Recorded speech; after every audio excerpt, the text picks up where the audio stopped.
എല്ലാ പ്രിയപ്പെട്ട സ്നേഹിതർക്കും സുഹൃത്തുക്കൾക്കും എൻ്റെ 1000 പുതുവത്സര ആശംസകൾ. എന്നെ സംബന്ധിച്ച് ജനുവരി 1 എന്ന് പറയുന്നത് എനിക്ക് ഒരുപാട് വിശേഷങ്ങളുള്ള ദിവസമാണ്. എൻ്റെ വിവാഹം കഴിഞ്ഞ ദിവസം ജനുവരി 1 തീയതിയാണ്. എൻ്റെ സിനിമ ഷൂട്ടിംഗ് തുടങ്ങിയ ദിവസം 1 തീയതിയാണ്. പിന്നെ സിനിമ റിലീസായത് ഡിസംബർ 31 കഴിഞ്ഞ ദിവസം തലേദിവസമായിരുന്നു. അപ്പോൾ അതുകൊണ്ട് ഡിസംബർ 1 ഒരുപാട് സന്തോഷമുള്ള ദിവസം. ജനുവരി 1. അപ്പോൾ ഞാനിപ്പം വന്നേക്കുന്നത് നിങ്ങളെ ഒരു പുതിയ സ്ഥലം കാണിക്കാനാണ്. ഞാൻ നിങ്ങളുടെ അടുത്ത് ഒരുപാട് കഥകൾ പറഞ്ഞിട്ടുള്ള, അല്ലെങ്കിൽ ഈ ബിഗ് ബോസിൽ ഏറ്റവും അധികം ഹിറ്റായ എപ്പിസോഡ് എൻ്റെ ഫാമിലി വന്നതാണ്. സ്വാഭാവികമായിട്ട് എൻ്റെ ഫാമിലി നിങ്ങൾക്ക് എല്ലാവർക്കും അറിയാം. അതിനുള്ള കാരണമായ ഒരു ഭാഗത്താണ് ഞാനിപ്പോൾ നിൽക്കുന്നത്.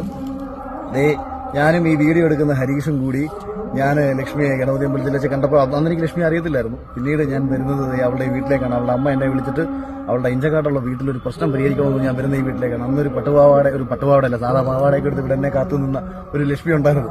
ഞാൻ അവളെ കാണിച്ചു തരാം. അപ്പൊ ഇതായിരുന്നു അവരുടെ പഴയ വീട്. ഇവിടെ കയറുന്ന എന്റെ കൃഷിയും പരിപാടിയെല്ലാം ഈ സ്ഥലത്തായിരുന്നു. ഏകദേശം 1 ഏക്കറോളം വസ്തുണ്ട്. ഇവിടായിരുന്നു എന്റെ കൃഷികളും പരിപാടികളെല്ലാം. അപ്പൊ ഇതിനകത്താണ് ആദ്യമായിട്ട് ഞങ്ങൾ വന്ന് കയറുന്നത്.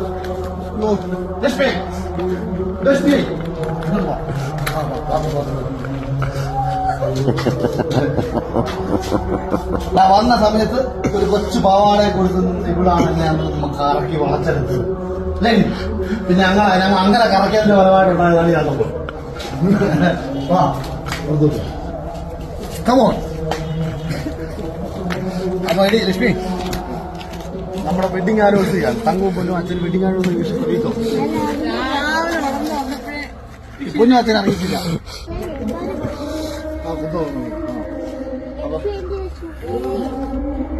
അപ്പൊ എടി നിങ്ങൾക്ക് വെഡിങ് ആനിവേഴ്സറി ഗിഫ്റ്റ് എന്ന് പറയുന്നത് അതല്ല. അപ്പൊ ഞാന് വെഡിങ് ഞങ്ങളാണ് വെഡിങ് ആനിവേഴ്സറി ആയിട്ട് ഞങ്ങള് ഒരു കരിക്ക് വെട്ടിക്കുടിച്ച് ആഘോഷിക്കാൻ പോകുന്നത്. അതാണ് ഈ കാണുന്ന തെങ്ങിൽ നിന്ന് കുറച്ചു മുമ്പ് വെട്ടിയിട്ടതാ. അയ്യോ, തങ്കൂരും പൊന്നിന്റെ അത്ര കരിക്ക് വേണം.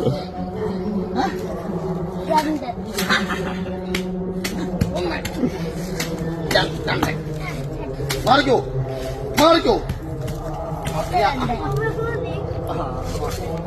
അതാണ് അങ്ങനെ.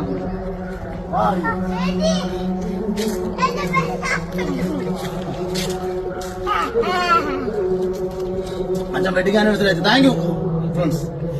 അപ്പൊ എല്ലാവർക്കും ഹാപ്പി ന്യൂ ഇയർ.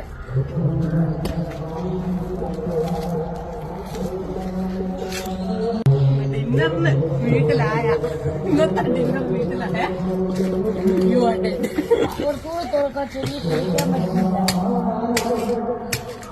അതെനിക്കിതാ അത്ര മതി. ഒരു ചുണ്ടി കുടിച്ചാൽ